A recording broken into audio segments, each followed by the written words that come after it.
अरे देखो वो कौन कूद रहा है। अरे अरे अरे रुको, नदी में मत कूदना, भयानक तूफानी बाढ़ चली है।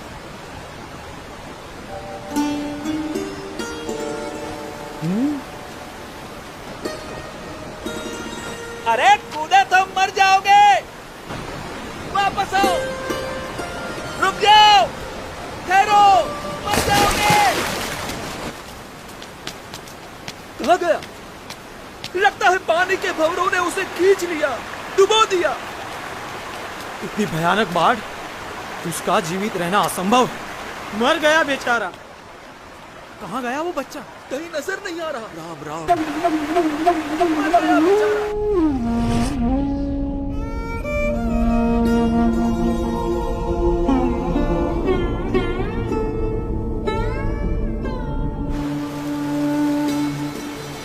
कहीं नजर नहीं आ रहा। पानी के भंवरों ने उसे खींच लिया। राम राम।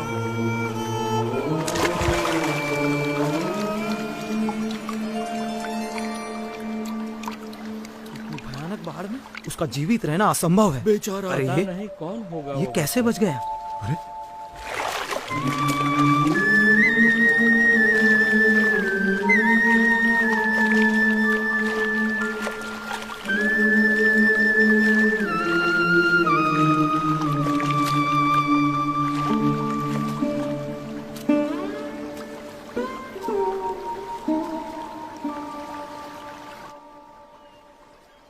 आप इतनी सहजता से इतनी तूफानी बाढ़ में कैसे कूद गए? आपको डर नहीं लगा? भीतर की शांति ऊपर के तूफानों को भी शांत कर देती है। ऊपर के तूफानों से डरोगे तो भीतर की शांति कैसे पाओगे?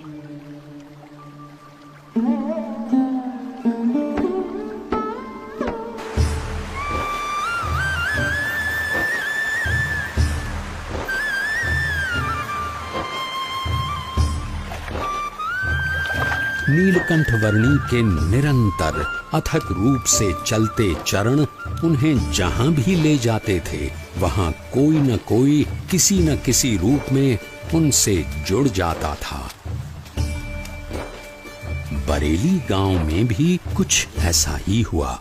अरे पिछले साल तो इतनी बाढ़ आई थी कि गांव के सारे घरों में पानी घुस गया था। यहाँ तक कि हमारे खेतों में भी फसल बर्बाद होते होते रह गई थी। हम भी अपनी भेड़ बकरियों को बड़ी मुसीबत से बचा पाए थे। वैसे भी कुदरत के सामने हम क्या कर सकते हैं? जो भगवान चाहेंगे वही होगा, सब उसके हाथ में है। हाँ, सो तो है।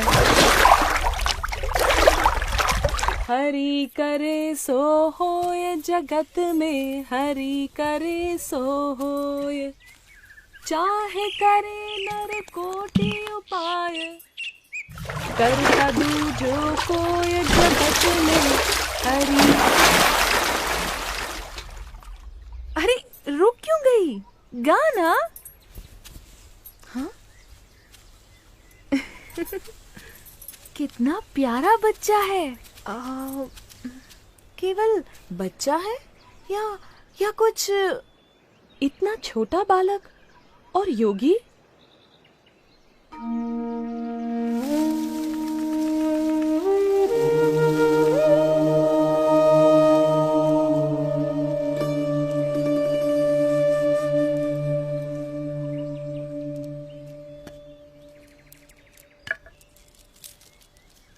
बेटा, तुम कौन हो?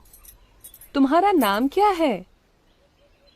यूं तो सारे नाम मेरे ही हैं, पर आप चाहें तो मुझे नीलकंठ बुला सकते हैं। नीलकंठ? पर तुम यहाँ क्या कर रहे हो बेटा? तुम्हारा घर कहाँ है?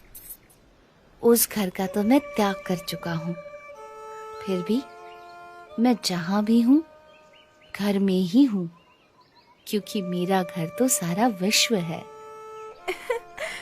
पर इतनी छोटी उम्र में तुमने अपनों को क्यों छोड़ा? सबको अपनाने के लिए, जो भटक गए हैं उन्हें घर वापस लाने के लिए। तुम हो तो इतने छोटे से, पर बातें बहुत बड़ी बड़ी करते हो।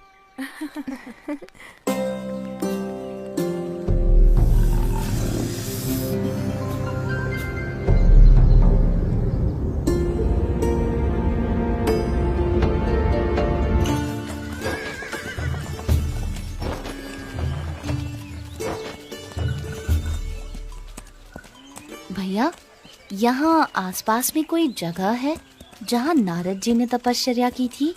हाँ, उस जगह का नाम ही नारद वन है। यहीं से उस तरफ का रास्ता पड़ता है। अरे वो बच्चा अकेला जा रहा है। किंतु तुम्हारा अकेले वहां जाना ठीक नहीं होगा, बड़ी भयानक जगह है। नीलकंठ वर्णी ऐसे भयानक वनों में भी सहज रूप से चले जाते थे जहां दिन में भी सूरज की किरणें प्रवेश नहीं कर सकती थीं।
सुबह हो या शाम, दिन हो या रात, ऐसे अनेक बीहड़ वनों को पार करते हुए, कईयों को अपने स्वरूप की स्मृतियां देते हुए कुछ दिनों की यात्रा के बाद नीलकंठ वर्णी नारद वन आ पहुंचे।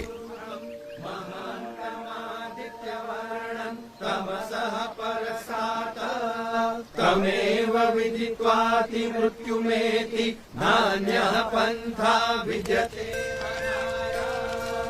पुरुष एवेदगुं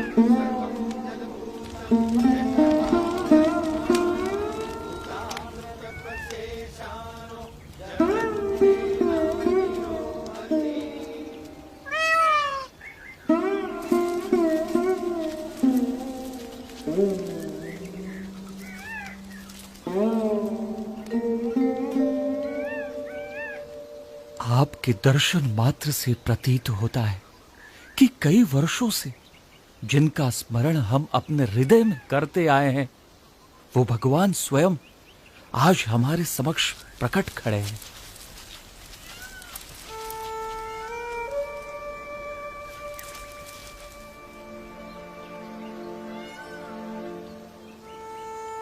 आप सबने परमात्मा की प्राप्ति का जो मार्ग चुना है, उसी में मनुष्य जीवन की सार्थकता है। ये मार्ग विकट है, पर हमें इस मार्ग पर चलते रहना है। चाहे कितनी भी समस्याएं आए, कितनी भी बाधाएं आए और मृत्यु भी क्यों न आ जाए, किसी भी परिस्थिति में हमें उठ खड़ा होना है। सच्चे भाव से, सच्ची लगन से परमात्मा प्राप्ति के मार्ग पर चलते रहना है, तो परमात्मा कृपा करके हर अंधेरे को दूर कर हमारे जीवन में उनकी प्राप्ति की सुबह लाएंगे। नीलकंठ वर्णी की कल्याण यात्रा में कई ऐसे लोग थे जिन्होंने उनकी सेवा का अवसर जाने न दिया। ये भी ग्रहण कीजिए। चाहे वो कोई सामान्य भाविक जन हो या फिर स्वयं गंगा जी भी क्यों न हो।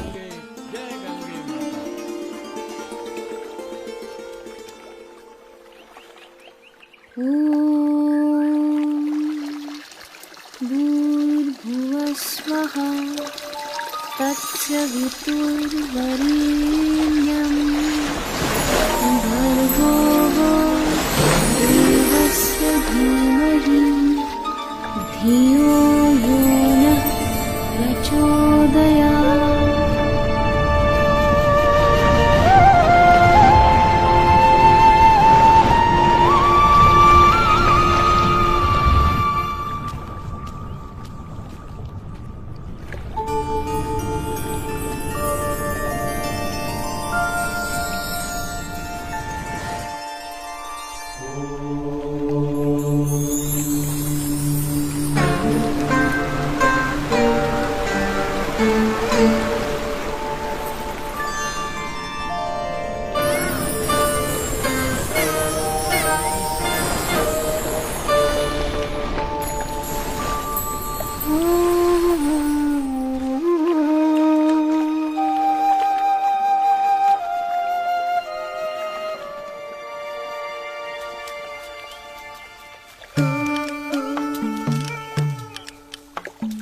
संत मिले कर थाम करावे, प्रभु पद में दृढ़ प्रीति। संत मिले कर थाम करावे, प्रभु पद में दृढ़ प्रीति।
हरिद्वार में यहां आपको कोई शांत जगह नहीं मिलेगी। मेरे साथ आइए, मैं आपको ऐसी जगह ले चलता हूं जहां शांति हो, एकांत हो।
आज तक बहुत सारे साधु, संत, योगी, महर्षि यहाँ आए हैं, परंतु इतने भावपूर्वक किसी की सेवा करते हुए मैंने आपको कभी नहीं देखा।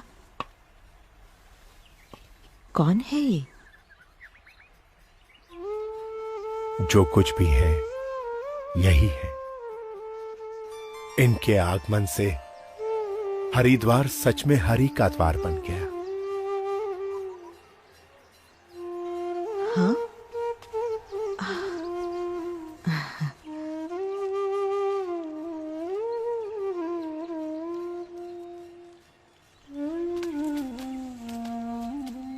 आपकी बड़ी कृपा कि आपने हमें दर्शन दिए।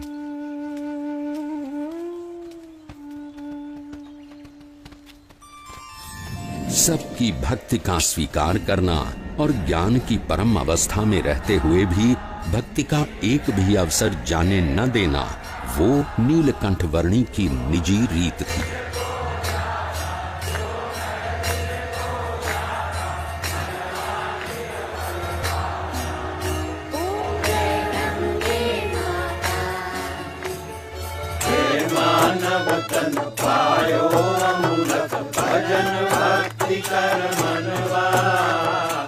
जन्माष्टमी के दिनों में नीलकंठ वर्णी तपोवन आ पहुंचे।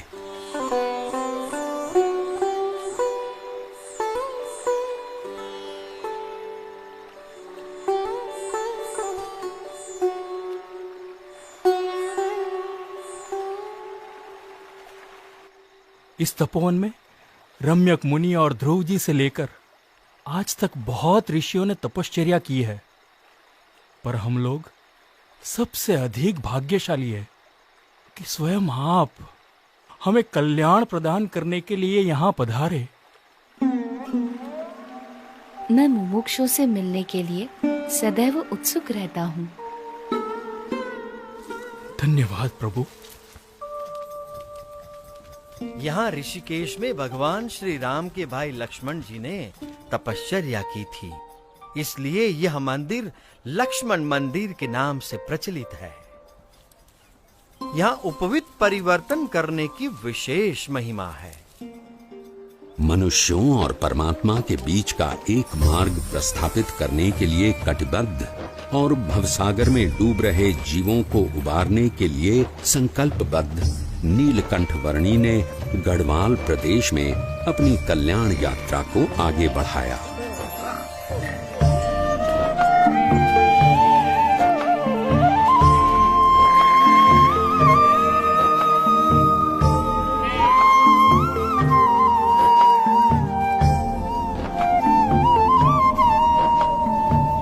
किसी भी परिस्थिति में अपने ध्येय तक पहुंचने की नीलकंठ वर्णी की संकल्प शक्ति के सामने कोई भी विकट रास्ता सरल बनकर रह जाता था।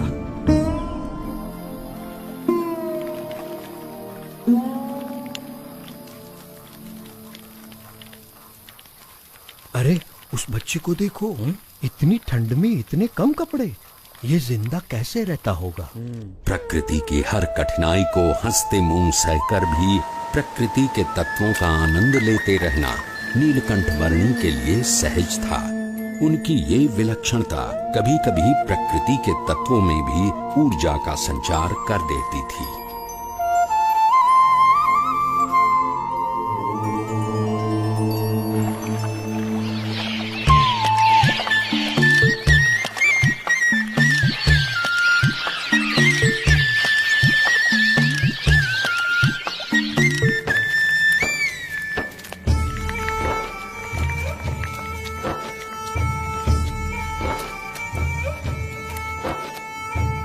ये मनभंग पर्वत है और वो चित्तभंग पर्वत, और वहां दूर नदी के किनारे जो दिख रहा है वो है श्रीपुर गांव।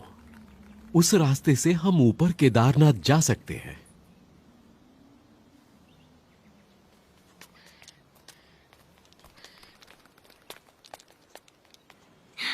ये क्या बना रहे हो? ये जीव है और ये ईश्वर है, और ये उनके ऊपर माया का घोर अंधकार। ये क्या? और माया से भी पर ये है ब्रह्म, और सबसे पर परब्रह्म। ये क्या देख रहा है? बेटा, तुमने सन्यास ले लिया है। अच्छा किया है, पर इतनी छोटी उम्र में तुम्हें क्या पता कि कितना संघर्ष, कितनी विकटताएं होती हैं एक सच्चे सन्यासी के जीवन में। यदि पुरुष प्रयत्न में कोई कमी न रहे तो परमात्मा कृपा करके सारी विकटताओं को पार करवा देता है। अगर मन के पक्के हो तो शायद तुम निर्भयता से घने वनों को पार कर लोगे, भयानक जानवरों का भी सामना कर लोगे, और ऐसी कई विकटताओं को पार कर लोगे जो सामान्य मानव नहीं कर पाता। पर सन्यासी का जीवन अपने आप में एक संघर्ष है। साधु का जीवन कोई गुलाब के फूलों की सेज नहीं कि जिस पर आराम से सो जाओ, पर वो दो धार वाली तलवार है जिस पर मृत्यु पर्यंत चलना है। जहां ध्येय शुद्ध हो वहां उसे पूर्ण करने के सारे मार्ग परमात्मा तय कर देते हैं।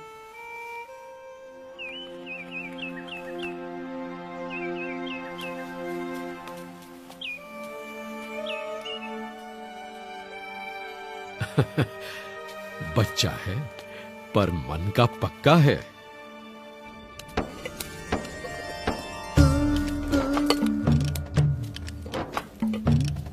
दुर्गम पहाड़ियों के बीच से भी रास्ता निकाल लेना, भयानक परिस्थितियों से भी बड़ी सहजता से निकल जाना और भोजन के लिए जो कुछ भी मिले उससे अपने शरीर को अनुकूल कर लेना नीलकंठ वर्णी भली भांति जानते थे।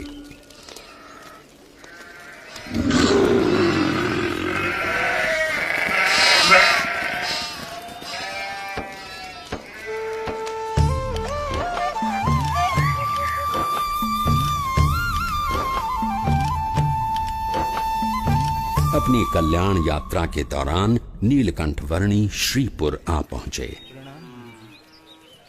प्रणाम महंत जी। आशीर्वाद।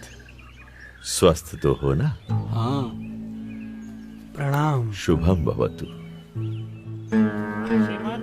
कल्याण। ईश्वर मंगल करे। बाल योगी है, सुबह से यहीं ठहरे हैं।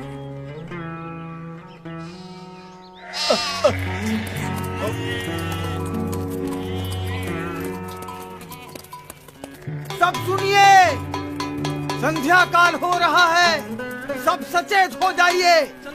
अपने मवेशियों को घर के अंदर ले लीजिए, बच्चों को भी ले लीजिए, सचेत रहिए।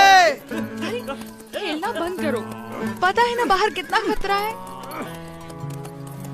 घर का ताला अंदर से बंद कर लेना, कोई बाहर ना निकले, ध्यान रखना। चलो चलो जल्दी करो, चलो जल्दी जल्दी सब कुछ अंदर रख दो। चलो चलो जल्दी करो। मैंने इस तरफ के दरवाजे बंद कर दिए हैं। भी सब बंद कर दिया है। चलो जरा जल्दी करो। चलो चलो तुम जल्दी पीछे करो। के सारे दरवाजे भी बंद कर दो। हाँ भैया। अरे कोई खिड़कियां भी खुली मत छोड़ना। अरे सामान आने के बाद अपने सभी लोगों को अंदर बुला लो, कोई बाहर ना रह जाए। बेटे, मैं इस कमलेश्वर मठ का महंत हूं। अंधेरा हो रहा है और रात बहुत डरावनी होगी। मठ के अंदर आकर रहो। अंतर का उजास बाहर के अंधेरे से डरने ही नहीं देता। अच्छा, अगर मठ में रहना नहीं चाहते हो तो फिर श्रीपुर गांव में कोई और ठिकाना ढूंढ लो, लेकिन यहां मत रुको। मैं बस्ती से दूर एकांत में रहना अधिक पसंद करता हूँ। लेकिन यहां रुकने में खतरा है। यहां रात में खूंखार जानवर आते रहते हैं। इंसान हो या मवेशी, किसी का भी शिकार कर लेते हैं। यहां रात की हवा में मृत्यु मंडराती रहती है। तो आपका कहना है कि मृत्यु आपके मठ में प्रवेश नहीं कर सकती? क्या आपके किवाड़ या दीवार मृत्यु को रोक सकते हैं? मृत्यु को तो कोई नहीं रोक सकता मेरे बच्चे, लेकिन सामने से मृत्यु को गले लगाना भी तो उचित नहीं। यदि मृत्यु को कोई रोक ही नहीं सकता तो उससे डरना भी क्यों? जीवन से मोह ही भय का कारण है। जहां मोह नहीं वहां भय नहीं। तुम बालक भी हो और योगी भी। अब बाल हठ और योगी हठ दोनों को तो मैं नहीं छुड़वा सकता। वैसे मठ में सदैव तुम्हारा स्वागत है। मन करे तो चले आना।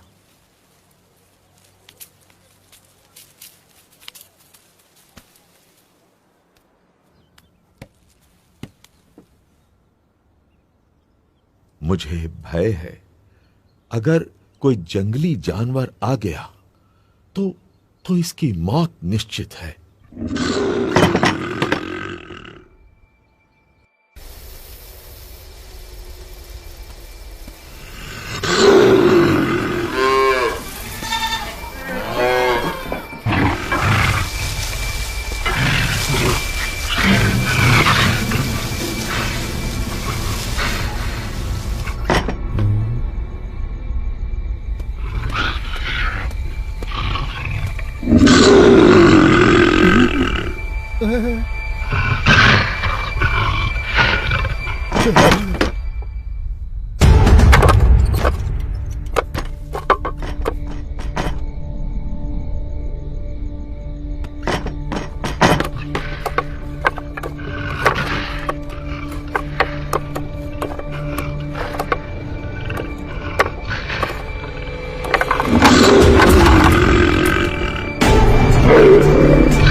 तथास्तु।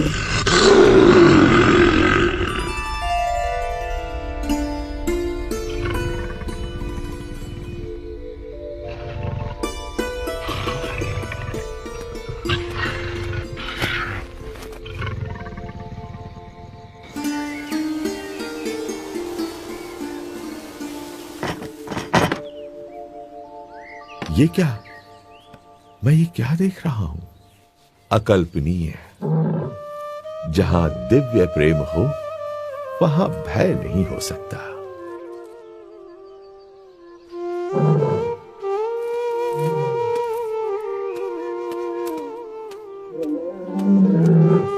स्वामी, स्वामी रुक जाइए, रुक जाइए स्वामी।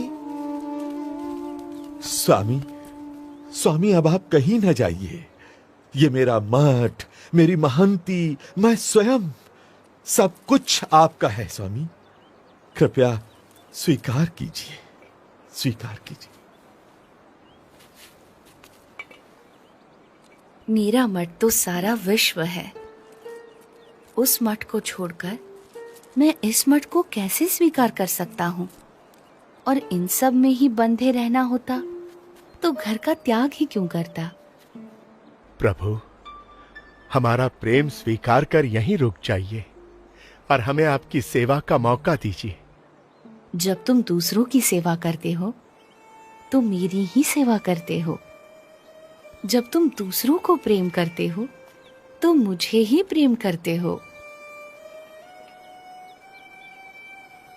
हरेक जीव में बसे परमात्मा के स्वरूप का आदर करना और उस आदर से हरेक को समान भाव से अपनाकर कल्याण के मार्ग पर प्रेरित करना, वो नीलकंठ वर्णी की अनूठी शैली थी। नीलकंठ वर्णी किसी भी प्रकार के भय से मुक्त थे और दिव्य प्रेम से युक्त थे, और इसीलिए कोई भी मुमुक्षु जीव बड़ी सहजता से नीलकंठ वर्णी से जुड़ जाता था।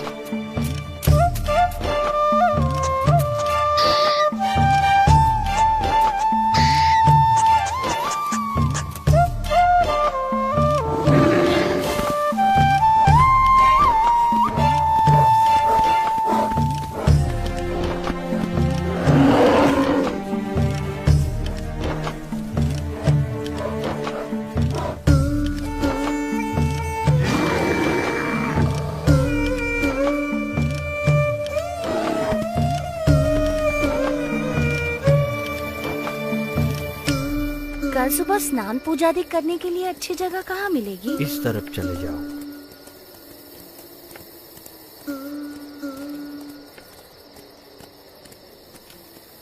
गंगे च यमुने चैव गोदावरी सरस्वती स्नानं करोमि ते जलैः।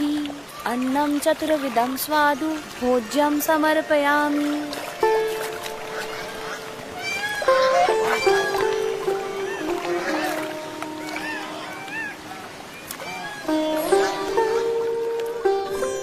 जो मनुष्य जन्म मिला है वो बहुत दुर्लभ है और इसीलिए उसका उपयोग भी कल्याण के लिए होना चाहिए। संसार सिंधु तरन को नैया, भक्ति हरि की कर ले भैया। संसार सिंधु तरन को नैया, भक्ति हरि की कर ले भैया। अंत समय हरि मुक्ति दिलावै, बिनु हरि के कछु काम न आवै। अंत समय हरि मुक्ति दिलावै, बिनु हरि के कछु काम न आवै। अंत समय हरि मुक्ति दिलावै, बिनु हरि के कछु काम।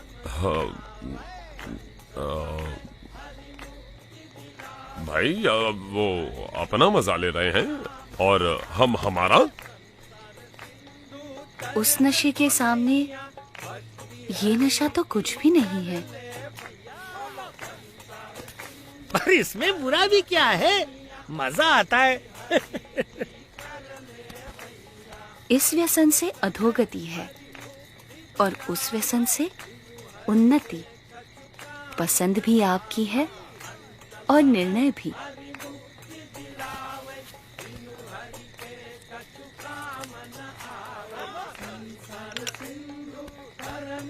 नैया, भक्ति हरि की कर ले भैया।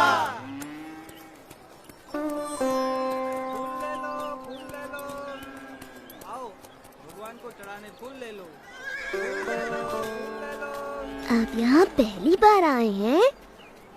हाँ। तो मेरे साथ चलिए, मैं आपको गुप्त काशी के मंदिरों के दर्शन करवाता हूँ। चलो। ये गुप्त काशी का मणिकर्णिक कुंड है। यहाँ एक गौमुख से गंगा जी का पानी आता है और दूसरे गौमुख से यमुना जी का। अच्छा, गंगा यमुना का संगम है यहाँ।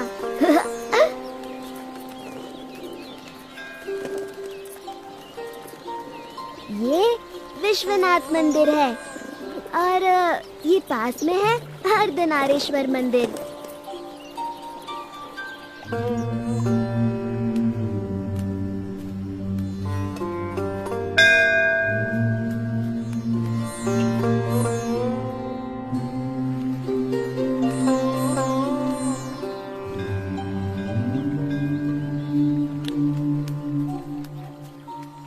अब आप कहाँ जाओगे? गुप्त प्रयाग और त्रियुगी नारायण से होते हुए गौरी कुंड और वहां से केदारनाथ। इतना दूर?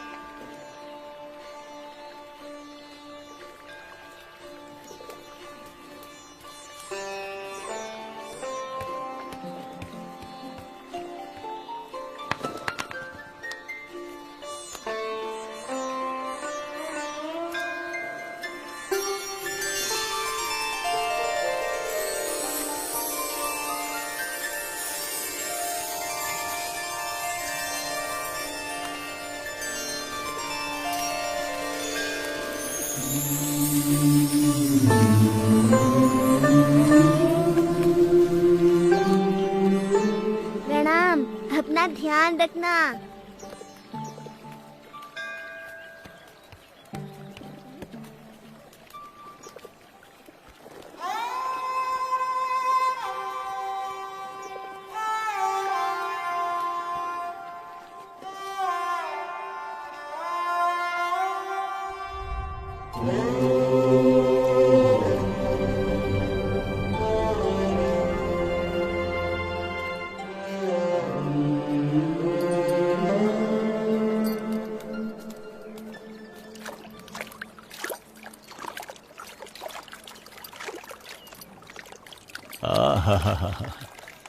ये गौरी कुंड भी ऊपर वाले का चमत्कार है।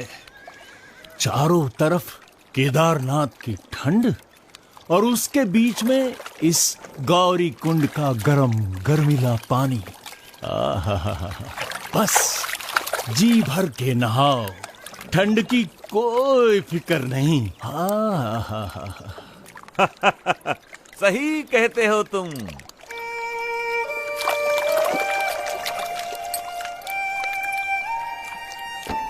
गौरी कुंड से नीलकंठ वर्णी केदारनाथ की ओर चल पड़े। कोई भी ऐसा संजोग नहीं था जो इस 11 वर्षीय बालक की कल्याण यात्रा में बाधा डाल सके, चाहे वो शरीर की थकान हो या विकट से विकट रास्ता।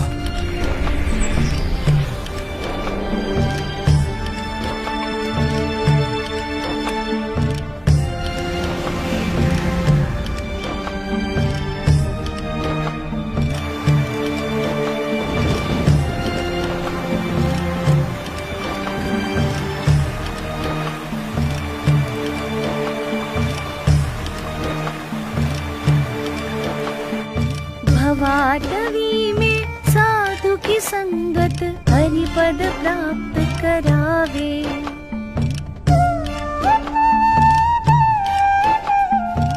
ओ साक्षात केदारनाथ। जय केदार।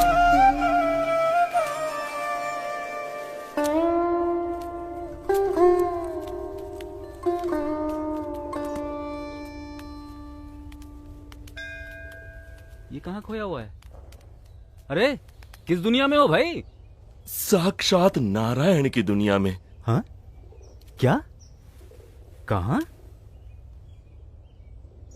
मुझे इन वर्णी में साक्षात नारायण भगवान के दर्शन हो रहे हैं। तुम भी दर्शन कर लो। साक्षात भगवान नारायण। हाँ, ओह प्रभु, साक्षात नारायण। धन्यवाद प्रणाम प्रभु। प्रभु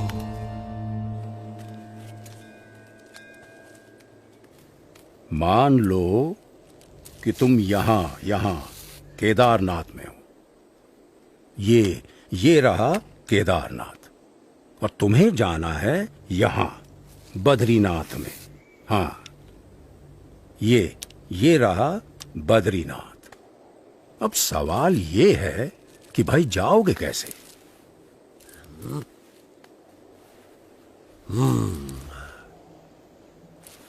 तो तुमको जाना पड़ेगा पहले ज्योतिर्मठ,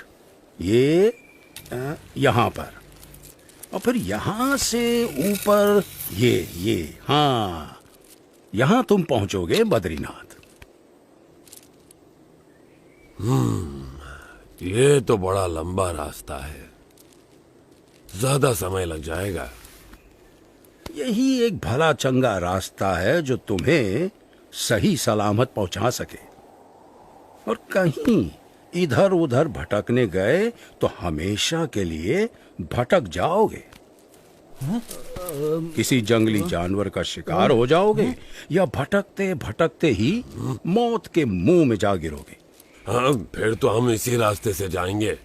हाँ भाई, क्या कहना है तुम्हारा? हाँ भाई, जान बचेगी तो ही तो बद्रीनाथ पहुंचेंगे। हाँ?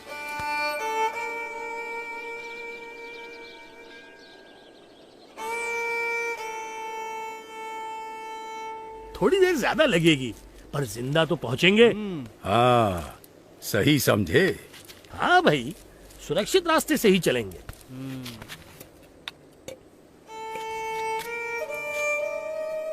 केदारनाथ से सीधे बद्रीनाथ जाना असंभव भी तो नहीं है।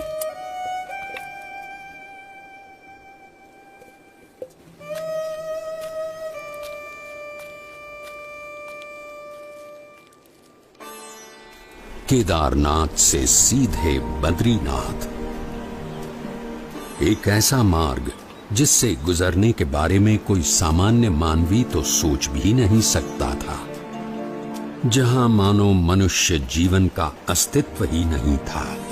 ऐसा कुछ भी नहीं था जो मनुष्यों को जीवित रहने देने का कारण बने। अगर कुछ था तो बस कदम कदम पर खतरा।